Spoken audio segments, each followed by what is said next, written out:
의사의 어떤 테크닉만 필요한 것이 아니라 합병증을 줄이고 감염료를 줄여야 되는 것은 환자들에겐 너무나 중요한 겁니다.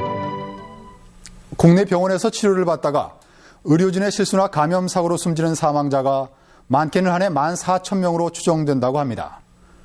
그럼에도 아직 국내에는 의료 사고를 다룰 법 제도는 물론이고 공개적인 실태 조사도 없었습니다. 정말 안심하고 병원에 갈 수 있는지 걱정해야 하는 상황입니다. 이런 가운데 한 대학병원이 환자 안전을 최우선시하는 엄격한 국제 기준에 도전하고 나서 눈길을 끌고 있습니다. 70대 암 환자가 의료진의 실수로 한 달에 2차례나 대수술을 받은 생고생을 했습니다.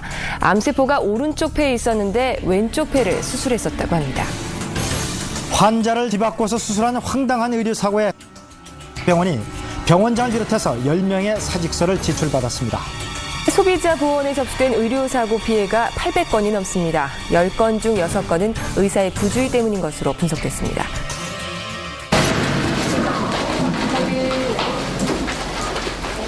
서울 한 대학병원의 외과 수술실.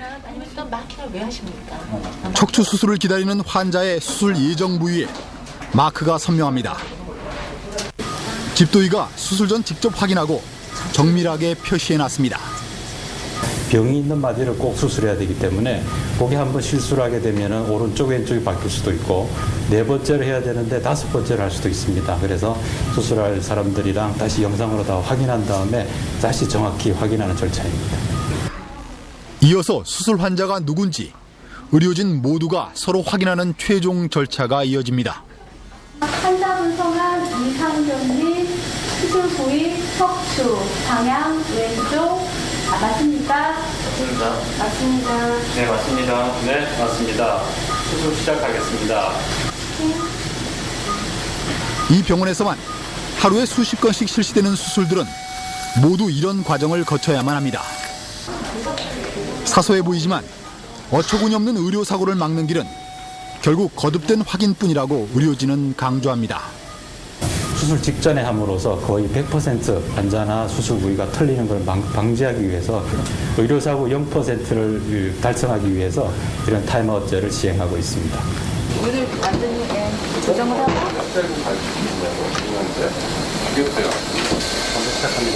특별한 병이 없는 사람도 건강검진 때면 받게 되는 내시경 검사.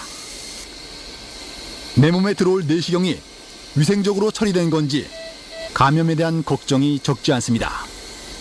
네, 사망하신 분들도 있었잖아요. 그런 것도 걱정이 되고 말씀 그대로 감염이라든가 이런 것도 걱정이 되고 그래요. 그래서 특히 수면 내시경 같은 거 할 때는 좋은 데 와서 하게 돼요. 그런 게 걱정이 되니까. 내시경은 검사받는 사람의 몸속을 살피고 조직 검사가 필요할 경우 장기 일부를 떼어내기도 합니다. 따라서 감염을 막기 위해선 검사 전후 철저한 소독이 이루어져야 합니다. 조직을 떼어내는 부분인 겸자는 찌꺼기 제거 후 소독을 따로 하고 내시경도 몇 단계의 세척과 소독, 건조 절차 등을 거치려면 30분 안팎이 걸립니다. 연속적으로 검사가 자연스럽게 이루어지기 위해서는 내시경 시 하나당 약 5대 정도의 내시경 기기가 필요하게 됩니다. 그렇기 때문에 큰 병원에서는 그런 재원을 마련할 만한 그런 장비를 마련할 만한 재원이 있지만 개인 병원에서는 현실적으로 내시경 기기를 5대씩 보유할 수 있는 여력이 없는 거죠. 병원 감염은 사실 어느 병원도 피해가기 어려운 게 현실입니다.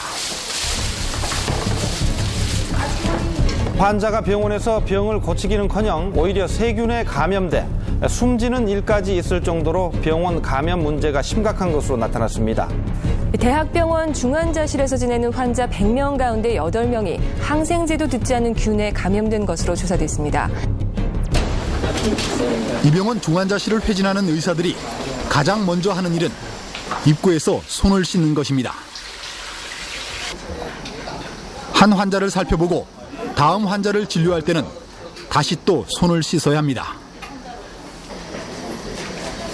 환자들 간의 침대 간격을 2m로 넓힌 것도 철저한 감염 관리를 위해서입니다.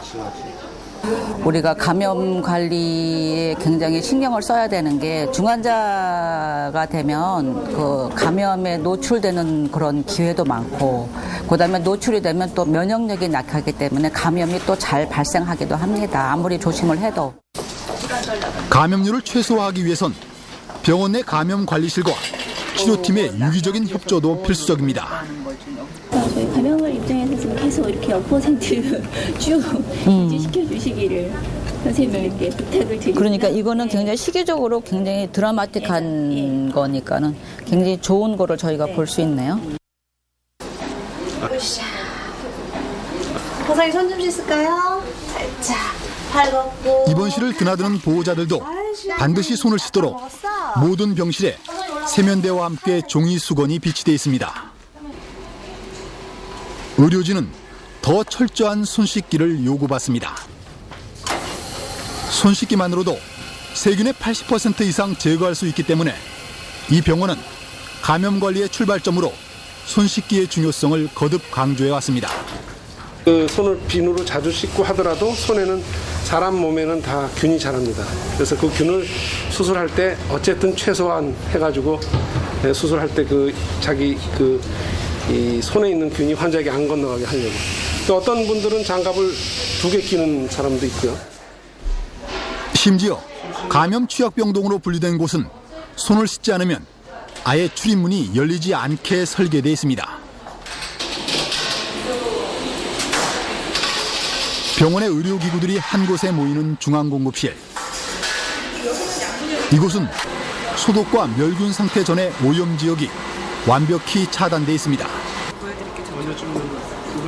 청결지역으로 의료기구들이 넘어가면 병실에 공급되기 전에 다시 점검받고 감염 사고가 났을 땐 감염원을 역추적할 수 있도록 철저한 관리가 이어집니다. 배양 결과가 균이 없다라는 걸 확인을 하고 각 병실에 공급을 하게 되거든요. 근데 만약에 어떤 감염 환자가 나타났다, 역추적했을 때 몇 월 며칠 날 사용한 기구다 이러면은 저희가 그 전날 주로 공급을 하게 되거든요.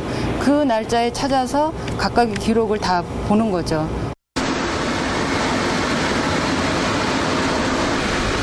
흡사 반도체 공장의 클린룸처럼 2중, 3중의 살균 설비로 차단돼 있는 곳은 중앙조리실입니다. 60여 종의 식사에다 또 환자별 요구사항을 맞추는 복잡한 공정입니다. 병원 조리실로선 국내에서 유일하게 헬스업, 즉 식품위해 요소 중점 관리 기준 인증도 받았습니다. 의사 선생님이 한 명한테 실수하시면, 환자 한 번 실수하시면 환자 한 분한테 문제가 생기는 거지만 환자 식사는 여기에 있는 1000명의 식사의 환자분들한테 크게 위생사고가 나는 거라서 굉장히 중요합니다.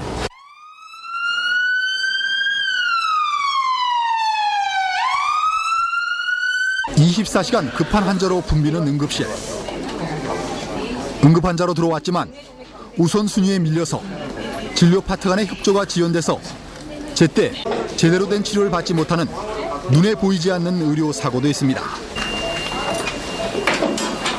뇌졸중 증상을 보이는 환자가 발생하자 이른바 베스트 프로그램이 가동됩니다. 성함이 어떻게 되세요? CT 찍으러 갈게요. 해당 진료과는 물론 영상의학과, 임상병리과, 간호사와 원무과까지 이미 정해놓은 과정대로 신속하게 움직입니다.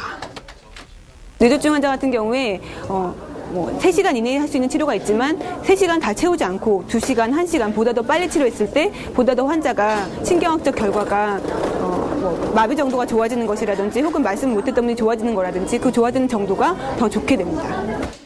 새벽에 뇌졸중 증상으로 응급실에 실려왔던 44살 김은영 씨. 처음엔 뇌혈관이 꽉 막혀 좌반신 마비 증상을 보였지만 1시간 만에 모든 치료를 끝낼 수 있어 완전히 정상으로 돌아왔습니다.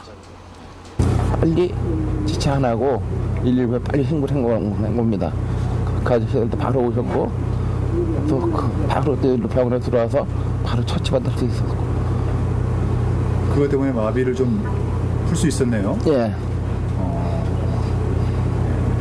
지금 어떻게 손 한번 들어보시겠어요? 예. 전혀 이상 없습니다. 아까는 이게 전혀 안 됐었거든요.